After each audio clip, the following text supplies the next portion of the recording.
All right, Freeze team. Video number 2. Thought I'd get out another video before our first practice just to talk a little basketball. Last video was on culture.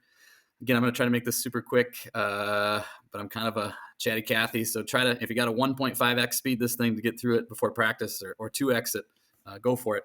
So, all right, here it is. A little basketball philosophy video before we get to practice, our first practice. I'm super pumped. And so we're all kind of on the same page thinking, so, kind of know what I'm thinking from a basketball perspective. Trying to play basketball, you figure how to play basketball is difficult. There's a million different ways you could coach a team on how to play basketball. And kind of 3 areas that I thought of that kind of helped me make a decision on how to coach a team, especially you guys. And number 1 is like analytics. I'm a big math guy. I'm not going to dive too deep into it, but data. What does the math say about good basketball? 2 is, who are you guys? Who are you as the players? What kind of team do we have? What is our makeup? And then 3, I'm not saying that winning doesn't matter, but development is almost more important than winning. I want you guys to come out of the season as the best basketball players you could possibly be. If that means we do things in a way that maybe doesn't guarantee us the most wins possible, then I think that's the right way to go. So math, I'm a math teacher. I love math. But I'm guessing this could get pretty boring. So we're not going to go down a big rabbit hole here of basketball data. I'm just going to give you some really basic ideas. There's a guy named Dean Oliver. He came up with the 4 factors of winning. And in order, this is the most important statistical, the 4 things in a basketball game. Number 1 is the shooting percentage. How well a team shoots is the biggest winning factor. Or, defensively, how poorly you could get the other team to shoot. That's the number 1 factor in winning. Turnovers and steals. Obviously, not turning it over, making good passes, dealing with pressure, and that is important. And then causing turnovers, getting steals, making the other team make mistakes is number 2. Rebounds is number 3. Every rebound you get on defense takes away an opportunity for another shot for them. Every rebound we get on offense gives us an opportunity to get another shot. And a lot of shots that come after offensive rebounds are higher shooting percentage shots, so super valuable. And then number 4, more free throws. So a team that gets more free throws is one of the best shots in basketball. So if you can get more of them, then obviously that's important, and kind of falls in with number 1. Free throws and shooting are kind of related. Some more just interesting shooting data. Championship teams. There's a study on championship teams at almost all levels. As a marker, usually shoot greater than 47% from 2-point field goals. NBA teams average 38% on 2-point field goals that are taken off the dribble. So off the dribble. And a lot of those are mid-range, maybe often coming off a pick and roll. NBA teams average 51% on catch and shoot shots. So what that tells you is taking wide open catch and shoot shots are way more valuable than trying to shoot a lot off the dribble. Champions, again, this is generally speaking, generally shoot greater than 36% from 3-point field goal range. So being able to shoot 3-pointers is very important. And then the last little data I'll give you here is fast break offenses average about 1.25 points per possession, where half court offenses only average about 1 point per possession. So fast breaking offenses score 25% more points, all things being considered. So if you had 100 fast break point possessions, you'd have 125 points. If you had 100 half court offensive possessions, you have 100 points. Here's an interesting, thinking about shooting, because it's so important. If you look at the best shooters of all time and you just look at over their careers, they don't get a lot better. You would think these NBA players are shooting thousands and thousands, 10,000 shots a year or more. You'd think they would just consistently get better and better and better. The percentage would always go up, but that's not really the case. And I'm not saying you shouldn't shoot. You should definitely shoot. You should shoot a lot. If you want to be a great basketball player, you should find time to shoot. But the reason I'm bringing this up is because if you think about how do teams improve their shooting, there was a study done on teams that improved the most in the shooting and how it happened. And what they found out, there's one team in particular that just had a crazy improvement, the St. Joseph's team. There was other ones too.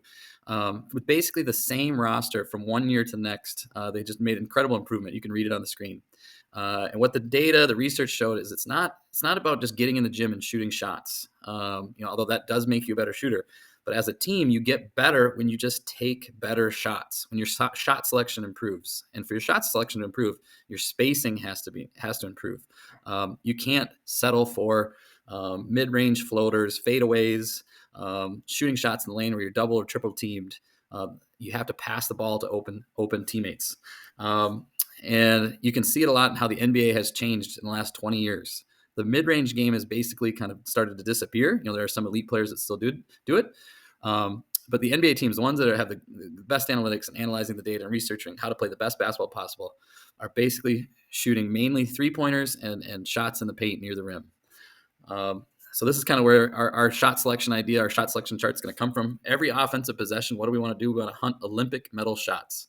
Gold shots, gold medal shots, the best shots possible in basketball are cutting and driving layups that are uncontested. If you can get a wide open layup, or getting fouled and going to the free throw line. So if you can draw a foul and get free throws, that's just as good. That's in the gold medal category of getting layups. Silver medal shots are catch and shoot threes. Catch and shoot shots in general are great too, but really the silver medal, the second best shots we can get are catch and shoot threes. The best way to get these is drive and kick, get into the lane, draw help, kick it out, throw it into somebody in a post, a cutter, and have them kick it out. Or maybe you drive, you kick, and then that person swings it to somebody else who's open. So going inside out, paint to out, easiest way to get catch and shoot threes. And a lot of AAU teams really overhelp. Like they'll help when they shouldn't even help. So you can just drive thinking, I'm just going to drive just to kick it and get somebody a silver medal shot. And then bronze medal shots would be any cutting and driving where we get into the paint, get near the rim, draw fouls, try to finish against one defender, not two. That's the key. If you get in the lane and there's one defender on you, then be strong, take it up strong, draw contact, put on a good move. But if there's two defenders, kick it out.